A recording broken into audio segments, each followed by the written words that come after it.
Have you seen what's going on in this crazy world we live in? There's a lot of times I look at the news and hear news and I'm thinking, there is no way possible that that could be true. That our government is just out to get us. That freedom and liberty is being trampled upon all the time. You're literally sitting on a hay bale. So from a farmer's perspective and from a homesteader's perspective and for someone who loves liberty, let's talk about some of the things that has kind of blown my mind lately and how I think the government may not have our best interests at heart.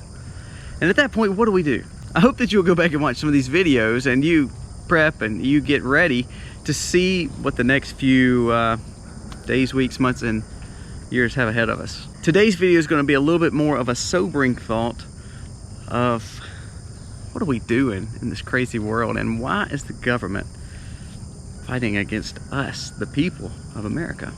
It's crazy times, y'all. The video starts right now.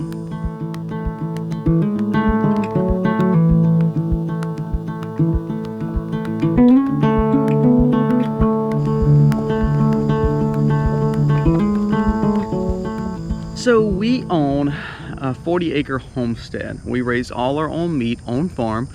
We raise about 90% of our vegetables on farm as well. We could raise 100%, but there's times in different seasons. Like right now, I like a good salad, and some of my lettuce may not be doing good. So I have to buy lettuce and broccoli in the hot seasons.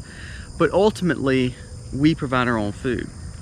We're farmers, we're homesteaders. We believe in being a self-sufficient, self-reliant life. Now, when I hear stories like the Amish situation that happened just a few days ago where this gentleman was selling food off his farm, all of a sudden got shut down by the government. Let's think about that for a second. You hear about food shortages all over. I'm sitting here with 30 pig that pretty much can be processed and slaughtered and provided to give to other families. Because of the government, I have to do it certain ways. I can't just say we're gonna slaughter this pig here and I'm gonna break it down and I'm gonna give it to you. I can't do that. I have to go through the government regulation parts of taking it to a licensed tax-paying butcher, and he's got to do it. So then we add a third man into the situation when it's something that me and the gentleman can do ourselves. Now, am I griping about butchers? No. Am I griping about having safety in meat? No, that's not what I'm talking about. But when it comes to the point where we're struggling with providing food for the world, why wouldn't you think that our government would come back and say, okay, what do you need as a farmer? How can we feed the world? There's third world countries that don't have food, that are struggling for food. America is one of the biggest food producers of all time, especially now that the Netherlands are having issues with their government and they're striking. That's taking a monster food producer off the market right now. We have China shutting down shipping because of shutdowns and lockdowns again. We have the wars going on across the seas that are hurting some of the things like our fertilizers and our grains. So that being said, that means there will be food shortages. Will it be for America? It may not be. What it will do though is it will be food shortages for third world countries. Then you'll see a lot of those third world countries have major migration issues to Europe. Europe's problem becomes our problem, so then therefore we try to ship as much food as we can when we're paying farmers not to farm and we're not growing what we can because we can't get what we need. So therefore, our foods are now going overseas. Do I want to feed America? Do I want to feed the world? Yes. But we have a government who seems to not really back that. For instance, here on our farm, we raise dairy milk. I mean, we grow our own family milk cows and we provide our own milk, and it's raw, organic dairy. Love it. We love drinking it. But I can't actually sell to the public because of rules and regulations and laws that are set up for some odd reason. To me, it's not really the government's choice to decide who buys our milk. It's really the person's decision to say, do I want this milk or not? Same way with butter, same way with whatever it is, eggs or what have you. So we have ways to help feed our areas and have community gardens and community style establishments that can provide any kind of food that you would want. But ultimately there's so many hoops and hurdles that people have to go through. Sometimes farmers say, is it worth it when we could just feed ourselves and not have to deal with the rigmarole of the government? Wouldn't it be great if government could just wash their hands of it and just say, you know what, we think people are responsible enough, and if they're willing to grow the food and this person's willing to buy the food, why do we have to get in the middle of that transaction? So that's a problem. That's a problem to me. I don't understand that. I've never understood that. We have cottage food laws that allows us to grow a certain amount of food or sell things like our soaps or you know, hand-baked goods, even garden like vegetables. But it's at such a low limit, like Mississippi, I think it's like $25,000. Well, someone can't live off $25,000 in this kind of crazy climate we're in. So it's amazing. It's like we want to give you some freedom, but not a lot of freedom. Where are we at with that? That's crazy to me. And as a person who tries to raise all his own food, I'm out here at 4 o'clock every morning, and there's days that, for instance, we didn't get done till nightfall last night. That's okay. I'm happy with that.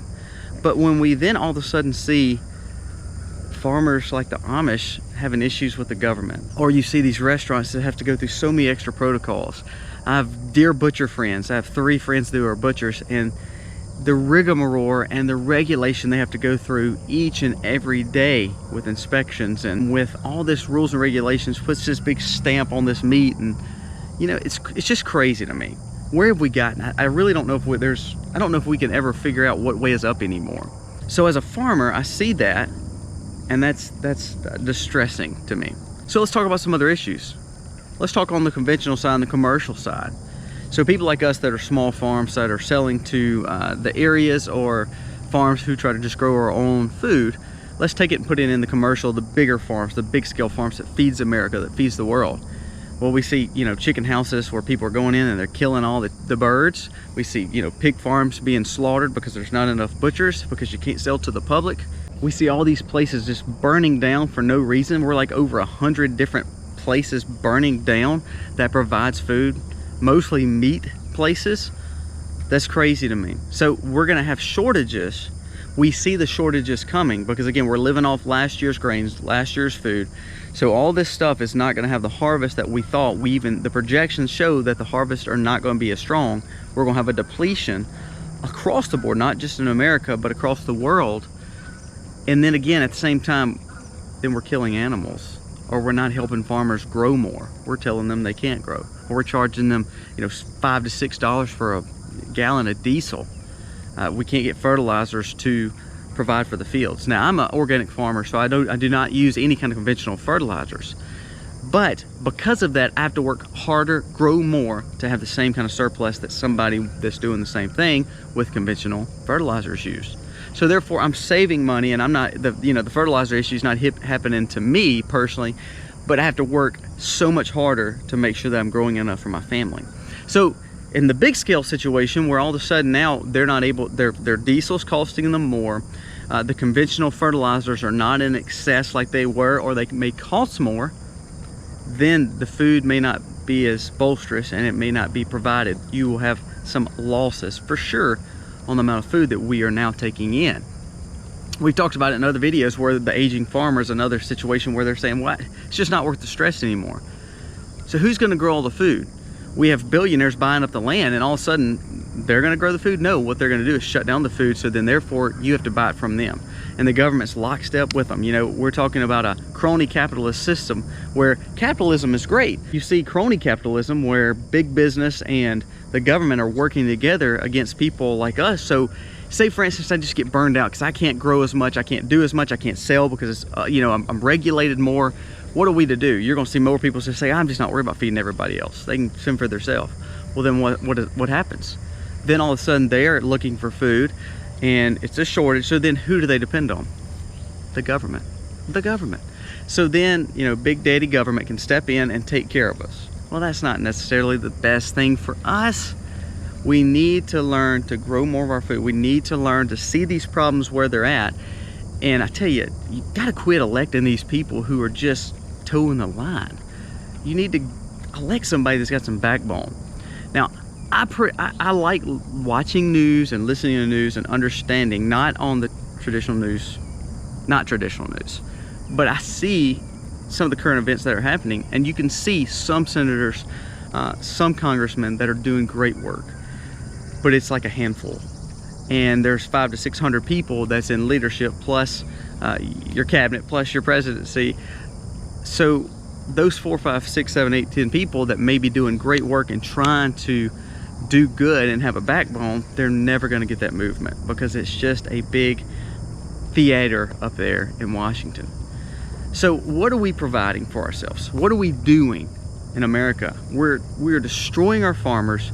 We've lost our energy independence, and now we're trying to buy energy from all these countries who hate our guts. And for all you people who think that we're going for a cleaner world, have you looked at how they mine some of the other things to build the lithium-ion battery and the solar panels? Have you seen the studies that show after 20 and 25 years they got to figure out what to do with all this waste from the batteries and from the solar panels? Now, I believe in moderation. I believe in solar. I think it's great. I have a lot of solar items on my farm, but I cannot think to say that I believe that that's going to take care of everything. I can't see my tractor running off solar. Innovation is great, and I believe we need to move towards innovation. That's what's made America great. But while innovation is kicking on, let's start pumping that fuel back out and get energy independent. Because guess what? Now that this war is going on, and you see Europe is struggling, and people are going to be very, very, very uncomfortable because they can't afford the fuel during the winter months, natural gas, which we're one of the biggest providers of, and also petroleum. We can provide as much petroleum for our needs and also for the world at a very economic price, and it's also done more environmentally friendly. So if we're pumping more oil and providing it, that means they're not pumping as much because people may not be buying from them because they're buying from us because we're giving them a better deal. We're being more smart with the way we're pumping it out. So it's more of a safe way and an environmentally friendly way of pumping it out of the ground compared to the other areas. You do know we live in the same world. So if you're worried about climate change, buying the fuel is not helping you more than pumping it in the ground. You're just paying more money for a crude oil or for a oil or for petroleum that's actually not harvested in the more environmentally friendly ways like we do in America. So when we hear all this stuff that, wow, we're going to get away from fuel, but then we go and we, bow at the knees of all these countries that hate us, and they're still pumping out the same fuel and actually not doing it as clean as what we would do. Think about that. Now, this is just a thought, a rant from a farmer who really got mad at a cow this morning and a pig because they didn't go in the fence like they were supposed to. But it makes me think, I'm out here, I work hard, and I want to make sure that people are fed. So I want to do all my part I can to teach you how to grow your own food or to sell food to the local person. But instead, I feel like the government is just not taking care of us like they should. And here's the thing. I actually do not believe government should be subsidizing anything. I don't believe that government should be giving money to a farmer, to the oil companies, to anyone, because then that means they have a say on what's going on. Is there times of emergency where we need to feed the world? Like right now, we need to feed the world. I think government can invest in farming. I believe government can invest in the people that's growing. You hear all these people talk about what the world needs, but if you're not actually growing the farm or growing this bale of hay or growing these pigs, I don't know if you really know. This hay, for me, I'm in an area that has great hay. I don't have to worry about it because I've had great rains. But I think of Texas and I think of the Midwest. Some of those areas are pretty dry right now. So they're hay because no fertilization, because it costs more to bale it, and then all of a sudden because we've not had the rains over in that area of the Americas, hay may be kind of sparse. I mean, here we have it. This is actually last year's hay here that still can be ate off of, but ultimately it's just here for bedding because we had so much. So that's a blessing. I'm not complaining about that. But that's where government, if they want to help emergency situation, let's say, okay, let's get energy dependent. Let's make sure that we're doing all we can to support gas without regulations. Let's support our farmer because it's feeding the world. Then when we balance out, we go back to normal where they're not giving farmers, they're not giving oil, they're not giving any kind of industry subsidies or our tax dollars. I really don't want my tax dollars going to anything other than making sure that we are safe in a sovereign nation and have the liberties that we have and have had better in the past. So all I'm saying is wake up, listen, look, and see what's going on in this crazy world we live in, and understand, just like Kissinger said, if they control the food and energy, they control the world. They control us as people. They control the sovereignty of our nations. Make sure that we are looking and seeing what's going on.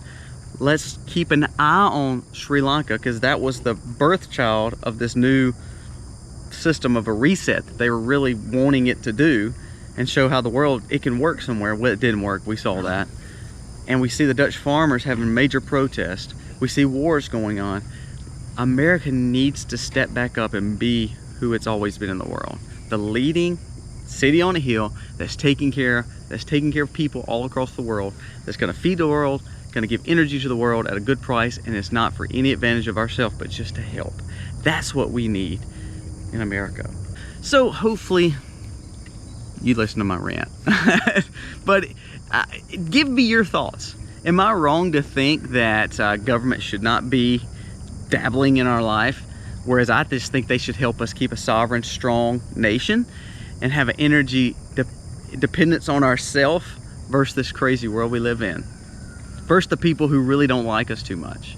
By the government just helping instead of harming and saying, you know, what do we need at this time to make sure that we can feed the world? What do you need, Germany? What do you need, Netherlands? What do you need, whatever it is? I said it, I'm just ranting, I'm sorry. But when people say, you know, a reset's coming, and then you'll hear someone say, no, it's not coming, I absolutely think it is. Because when they start controlling the energy, controlling the food, then they control you. They're training people, they train us all. I can't believe that there's places that you can't even have a gun now in America. That blows my mind. I can't believe that you live in an HOA that tells you you can't have a garden and you can't have animals. So you're paying for the land, you're paying for the taxes, it's your home, and they're telling you what to do. Do you not see that as training? Do you not see that that's government's way of saying, you know, we're just training you. All these things, all these ways that you're living your life, we're taking your freedom away, you just don't know it yet. So just push away from all that. Get out and get out of the cities, get out of the HOAs, start growing your own food, and try to depend on yourself and be more self-sufficient, because the more you're self-sufficient, the less that you're going to be controlled in the situations that we're seeing more and more each day. And if we get to the point where we just listen, and again, if we look at pandemics and we look at shutdowns and we look and say that's okay, I mean, there is actually thoughts of now, we heard that the president could possibly say there's a climate emergency happening. What does it mean when the government now can declare a state of emergency?